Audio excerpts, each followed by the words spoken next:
Hi guys.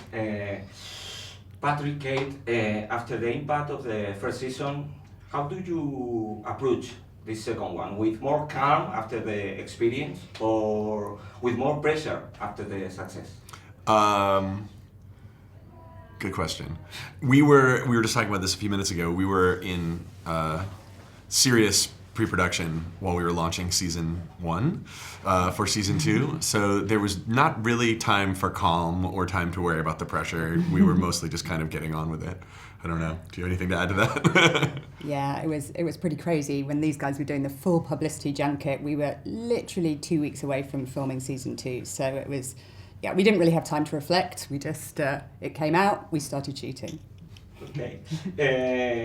You have changed New Zealand from Europe with various locations, including Spain. Why did you choose Tenerife and what specific settings are recreated on the island? Really good question. We wanted, so one of the stories this season is a wizard called the Stranger and his Harfoot friends are on a journey east into the mysterious lands of Rune that have never been on screen before, and we wanted to find, expansive desert landscapes that looked especially strange and alien in Middle Earth, and the volcanic deserts there had a look that we thought was just spectacular.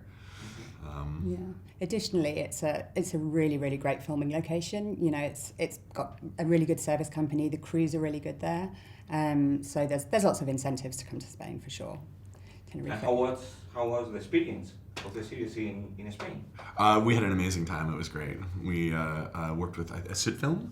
Sofilm. Yeah. And they were lovely. They got us all the way. They were amazing. They did an amazing job. It's a hard show, and they really pulled it out. And Maxim. Hello. My first question for you is what Isildur we will see in this season? Will we begin to see something of this important destiny that he has in Tolkien books? Yeah, well, I think Isildur's a very complex character because we have these signposts of where he ends up. We don't quite know how he gets there. In season 1, he was a boy desperate to leave the island kingdom of Numenor. In season 2, he is desperate to go home. I think he wakes up in a cave and has to fight for his life, and I think that sets the tone for the season.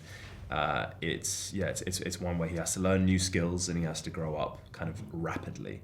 So maybe you'll see a hardened sort of warrior by the end of season 2, and so it's coming. It's coming. We were talking about this last night, actually. There's like a few real key moments this season where you see him starting to grow and change. Yeah. There's a moment where in the 3rd episode, where he finds a body of a fallen person from his home island, from Numenor, and he has no shoes and he has no sword, and he steals them from the body. And I think I always think of that as like a key moment of showing that this guy's ready to start cutting some corners. Great.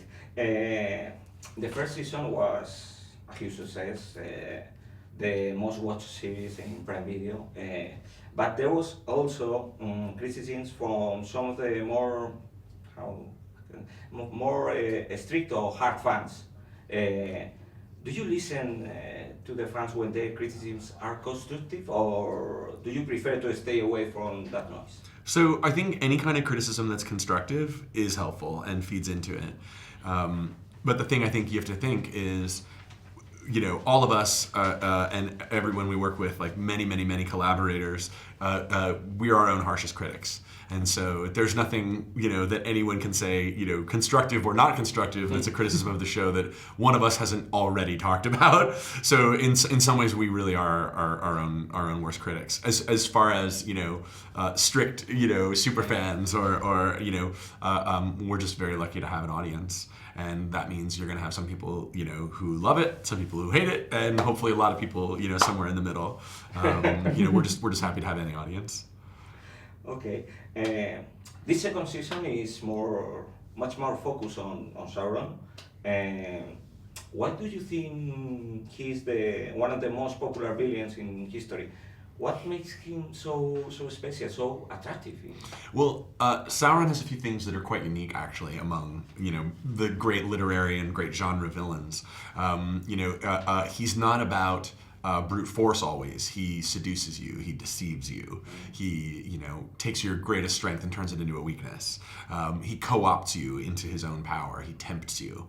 And I think those are things that, from the very beginning, we felt like maybe Tolkien was drawing on Milton and Paradise Lost and things like that. These dangerous, seductive villains, and I think there's something about that that's just compelling. You want to know what he's going to do next. Sauron is the big villain, but he believes he's the savior of the Middle Earth. Will we, as an audience, come to understand him, to feel some kind of empathy from him at the end of this season? I think those are two different things. So I think if audiences come to understand him, I give an enormous amount of credit to Charlie Vickers, who gives a spectacular performance. We're so excited for people to see it. And I think you do understand why he is the way he is to a certain extent and what he's after. But I think that's quite different from empathy. In fact, if you can really understand where a villain's coming from and know what's motivating them, that can make them even more frightening, because you know why what they want is so important to them. So I think yes, I think people will understand him more, but I hope they don't emphasize. I mean, he is the villain, and he does some horrible things this season. Yeah, there's not much to get behind. Yeah. And can this kind of characters, the leader that justifies the accumulation of power, or I like it better. Sauron. I think the cameraman probably does like it better. Sauron.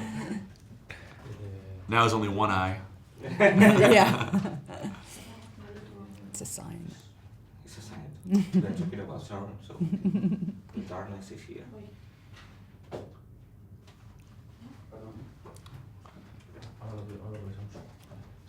You're talking about accumulation of power. Sí, sorry. If this kind of characters can be extrapolated to the real world as a kind of reflection. I'll take a shot at it, but feel free to jump in. So Tolkien had this whole thing about Middle Earth. He wanted it to be, a world unto itself that is, timeless, not commenting on our world, his time, our time. We very much work to make the show the same way, because I think when you are so specific to the world you're building, it will eventually come back around and start to resemble the world we live in. But we're never coming from like an on-the-nosy, like we're never trying to comment on, the things that are happening today, although it sure feels like, if you read Tolkien's works, gosh, it almost seems like he could have been writing it yesterday. One of the most anticipated things of the season is the wars against the orcs. Will the total war definitely break out, or the war with yes. orcs break out, or will you save the big battles for the next seasons? I think this is a good question. I think this is a good question for producer Kate Hazell. Do we save the big battle for next season? Oh no. There is definitely some good big battle stuff to come in this season. Yeah, you're gonna see some good action. There are a lot of orcs, and it reaches a good crescendo towards the end of the season for sure. Episode 7. Yeah, Strap it's a very big episode. It's action packed and it's very exciting. And finally, how would you define the end of this second season? These big battles. What will fans find? Maxim, do you want to spoil something? Do you remember what your last scene is of season 2? I think it's full circle, but I think the final episode, I think you'll be left feeling hopeful.